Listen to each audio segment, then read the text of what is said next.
मेरे शादी को जो है 6 साल कंप्लीट हो चुके हैं और मेरा 2 बार जो है मिसकैरेज हुआ था।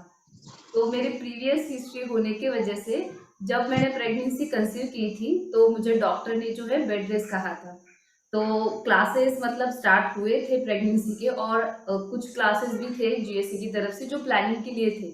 तो दोनों क्लासेस में लेती थी, लेकिन जब मैंने प्रेगनेंसी कंसीव की तो मुझे थोड़ा-सा डर लगा कि अभी मैं क्लासेस कैसे कर पाऊँगी या फिर मुझे अभी करना चाहिए या नहीं करना चाहिए, क्योंकि डॉक्टर ने तुरंत कहा था। जब मेरे 4 वीक्स कंप्लीट हो गए थे तब मुझे पता चला और डॉक्टर ने कहा कि आपको बेड रेस्ट करना चाहिए क्योंकि आपकी प्रीवियस हिस्ट्री है।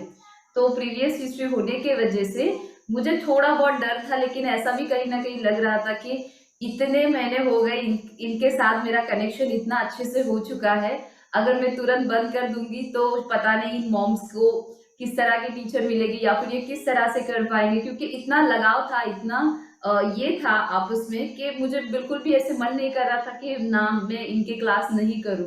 तो मैंने सर से बात की और सर ने मुझे 1-2 वर्ड्स में ही कहा कि आपको कुछ भी नहीं होगा, आप 1 मंथ तक बहुत अच्छे से क्लास लेंगी और वो आप करेंगी, मुझे अंदर से ऐसा महसूस हो रहा है कि आप 1 मंथ तक बहुत अच्छे से करेंगी।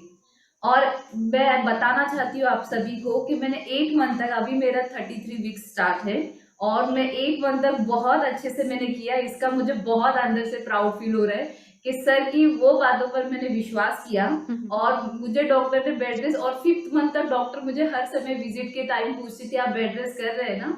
आप बेड रेस्ट कर रहे हैं ना?" मैंने जबकि उनको बताया था कि मैं योगा टीचर हूँ और मैं क्लासेस लेती हूँ, तो उन्होंने मुझे कहा था, "आपको क्लासेस पूरी तरह से बंद करनी है, इवन आपको खुद को भी एक्सरसाइज नहीं करनी है।" तभी तो मुझे पता भी नहीं था, जब जब मैंने सर से बात की थी तब तो मुझे ये भी पता नहीं था कि मेरे ट्विन्स हैं। ट्विन्स तो मुझे 8 वीक्स के बाद पता चले कि 2 ट्विन्स हैं, तो वो टाइम पे भी मुझे डर लगा, लेकिन फिर भी सर की कुछ बातों से मुझे ऐसा फ़ील हुआ कि नहीं, सर ने कुछ तो कहा है, अंदर से कहा है और वो मेरे तरफ आया है, तो मैं ज़रूर करूँगी और मैं करके दिखाऊँगी। और 1 मंथ तक इतनी सर अच्छे से मेरी जर्नी रही है। 2-3 बार ही मुझे बस बैक पेन हुआ है, बाकी प्रेगनेंसी को लेकर जो कॉम्प्लिकेशंस होते हैं वो मुझे कभी भी फ़ील नहीं हुए। इवन मुझे वॉमिटिंग भी नहीं हुई। फर्स्ट ट्राइमेस्टर में जो तकलीफ होती है वॉमिटिंग का या फिर डिज़ीनेस, ये कुछ भी मुझे नहीं हुआ। ऐसा कहते हैं कि ट्विन प्रेगनेंसी में सिम्पटम्स थोड़े ज़्यादा रहते हैं कंपेयर टू सिंगल प्रेगनेंसी, लेकिन मुझे ट्विन में भी ऐसा कुछ भी फ़ील नहीं हुआ। जैसे मैं नॉर्मली पहले करती थी सारी एक्सरसाइज़ वैसे ही कर पाई। पेट के कारण कुछ एक्सरसाइज नहीं हो पाती, लेकिन कहीं पर भी ऐसा नहीं लगा कि मुझे बेड रेस्ट करना चाहिए। 5th मंथ में मुझे ये भी पता चला कि मेरा लो लाइन प्लेसेंटा है। तो लो लाइन प्लेसेंटा में बहुत बार ऐसा होता है कि कुछ आसनों को आपको नहीं करना चाहिए जिससे आपके सर्विक्स पर प्रेशर आ सकता है। तो मैंने अफर्मेशन स्टार्ट किया लिखना और मैंने अफर्मेशन में सिर्फ ये लिखा कि मेरा जो प्लेसेंटा है वो एंटीरियर साइड पर है। तो जब मैंने 7 मंथ का स्कैन किया उसमें एंटीरियर ही था। वाह। तो इतनी खुशी हुई मुझे, इतनी खुशी हुई। और 2 प्लसंटा है और दोनों भी ऊपर की तरफ है, मतलब इतना मुझे ये फ़ील हुआ कि सर की बातों पर विश्वास करके मैंने बहुत बड़ा अपने आप पर भी विश्वास किया है। और दूसरी बात, सर ने मुझे कहा कि आप ट्रांस अच्छे से सुनिए, अफ़र्मेशन लिखते रहिए। जो-जो अफ़र्मेशन, जो भी कॉम्प्लिकेशंस थे उनके लिए मैंने लिखी, उनका रिज़ल्ट मुझे बहुत अच्छा मिला, बहुत अच्छा मिला। जभी भी मैं जीएससी की तरफ से अपना फीडबैक दूँगी आफ्टर डिलीवरी, तो मैं ये सब बातों को ध्यान में रखूँगी और सबको मैं ये कहूँगी कि आपके प्रेगनेंसी को लेकर आपका बीपी भी हाई होता है, उसके लिए भी आपको अगर अफ़र्मेशन लिखनी है तो बहुत अच्छे से लिखिए।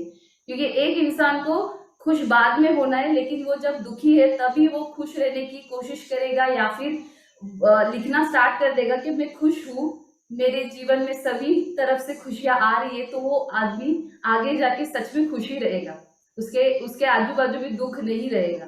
तो वैसे ही अफ़र्मेशंस काम करते हैं, आपको अभी से लिखने हैं, चाहे आपको कोई कॉम्प्लिकेशंस हो या फिर ना हो, ना। लेकिन आप लिखते जाइए अपनी प्रेगनेंसी को हेल्दी ग्रो करने के लिए, शिशु की अच्छी ग्रोथ होने के लिए आप लिखते जाइए।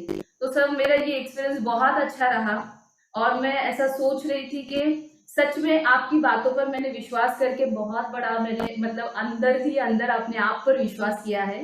ऐसा मुझे फ़ील होता है, क्योंकि अगर आप वो टाइम पे मुझे 2 बातें नहीं बताते कि आपको मैम करना चाहिए, आपको कुछ नहीं होगा, तो शायद मैं यहाँ तक पहुँच नहीं पाती और कर भी नहीं पाती।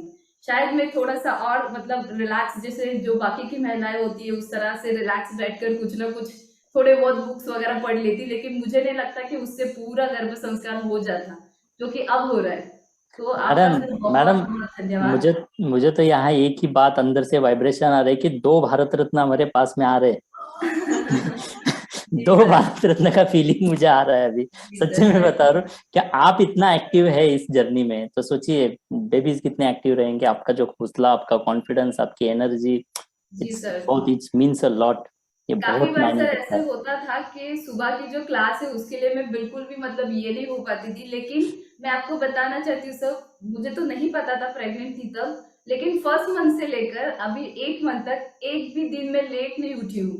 हर समय मैं 4 बजे ही उठकर अफ़र्मेशन लिख कर कुछ प्रैक्टिस कर कर इनके सामने प्रेज़ेंट होती थी।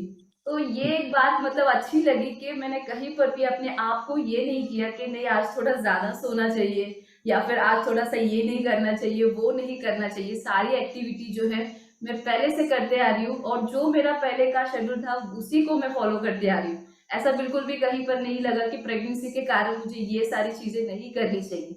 तो बिल्कुल जैसे नॉन प्रेग्नेंट थी उसी तरह मैं सारी अपनी एक्टिविटी करते आ रही हूँ और मुझे ऐसा लगता है कि यही सारी चीज़ें मुझे भी और बाकी सारे लोगों को भी एक्टिव रखेगी।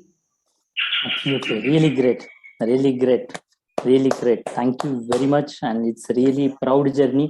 बहुत अच्छा लगा सुन के। और आप लोग जो भी सुन रहे हैं, सदना मैम से हमें इंस्पिरेशन मिल रहा है आप सभी लोगों को। सो हारना मना है, रुकना मना है, चाहे जो कुछ भी हो जाए, अभी जीतना ही जीतना है, परिवर्तन लाना है, बस कुछ भी हो जाए।